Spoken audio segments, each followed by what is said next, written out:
പ്രിയപ്പെട്ട കുട്ടികളെ, നമ്മൾ സെക്കൻഡ് ഇയർ ബിസിനസ് സ്റ്റഡീസിൻ്റെ ഓർഗനൈസിങ് എന്ന് പറയുന്ന ചാപ്റ്ററാണ് ഇന്ന് ഡിസ്കസ് ചെയ്യുന്നത്.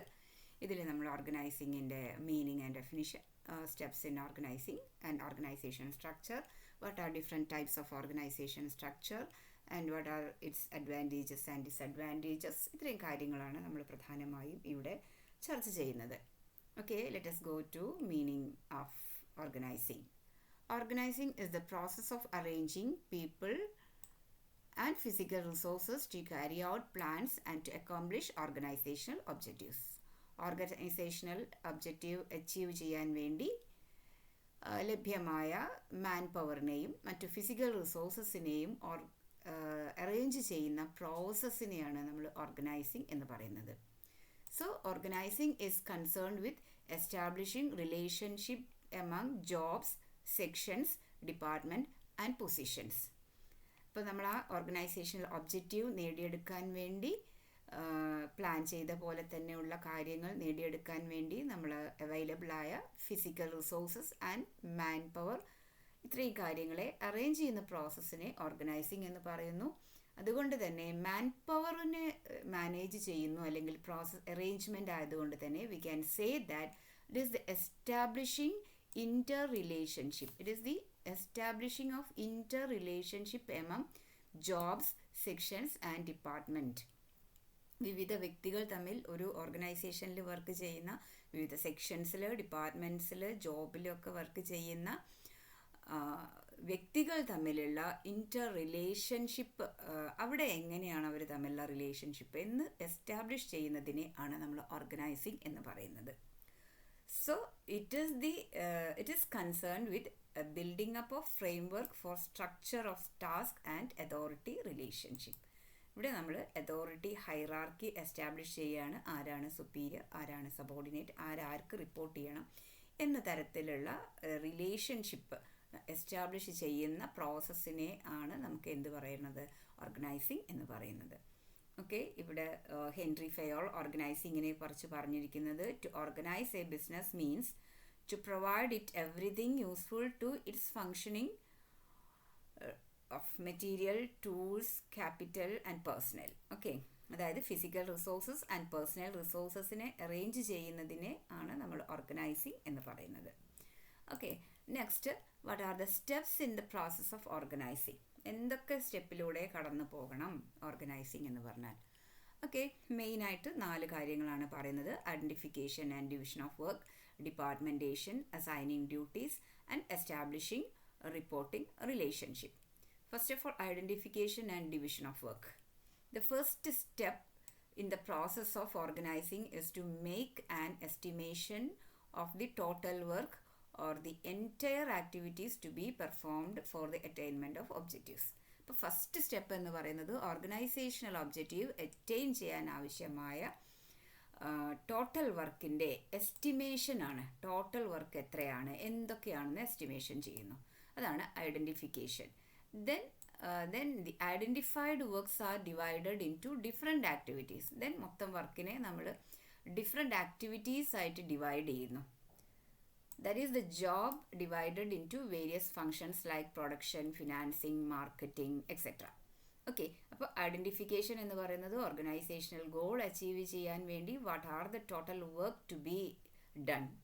ദെൻ ആ ടോട്ടൽ വർക്കിനെ നമ്മൾ ചെറിയ ചെറിയ സ്മോൾ സെക്ഷൻസ് ആക്കി ഡിഫറെൻ്റ് ആക്ടിവിറ്റീസായി ക്ലാസിഫിക്കേഷൻ നടത്തുന്നു അല്ലെങ്കിൽ ഡിവൈഡ് ചെയ്യുന്നു.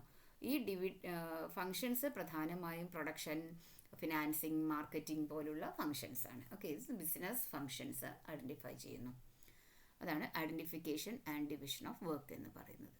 ദെൻ അതിനുശേഷം നമുക്ക് ചെയ്യേണ്ടത് ഡിപ്പാർട്ട്മെൻറ്റേഷൻ.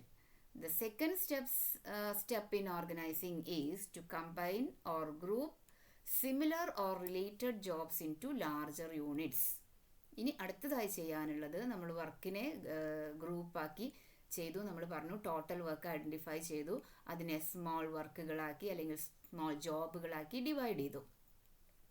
അതിനുശേഷം ചെയ്യേണ്ടത് സിമിലർ വർക്കുകളെ അല്ലെങ്കിൽ റിലേറ്റഡ് വർക്കുകളെയൊക്കെ ലാർജർ ഗ്രൂപ്പുകളാക്കി മാറ്റുന്നു.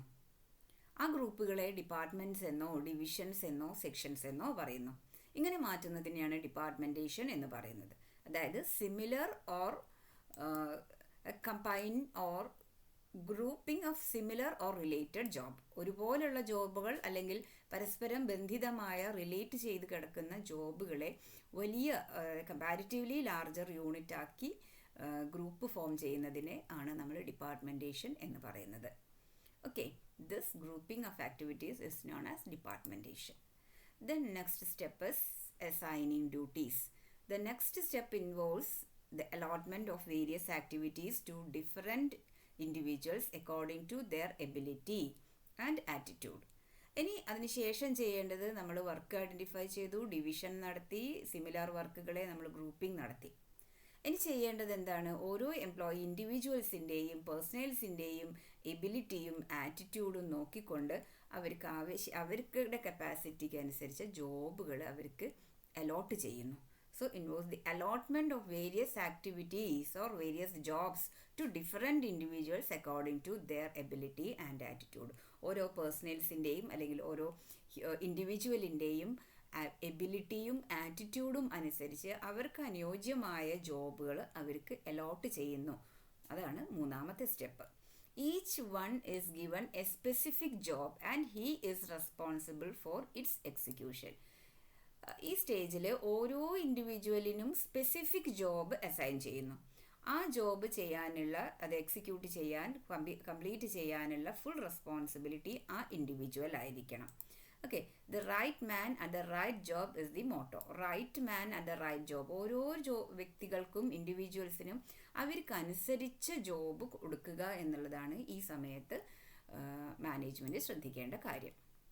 ലാസ്റ്റ് സ്റ്റെപ്പ് എന്ന് പറയുന്നത് എസ്റ്റാബ്ലിഷിംഗ് റിപ്പോർട്ടിംഗ് റിലേഷൻഷിപ്പ്.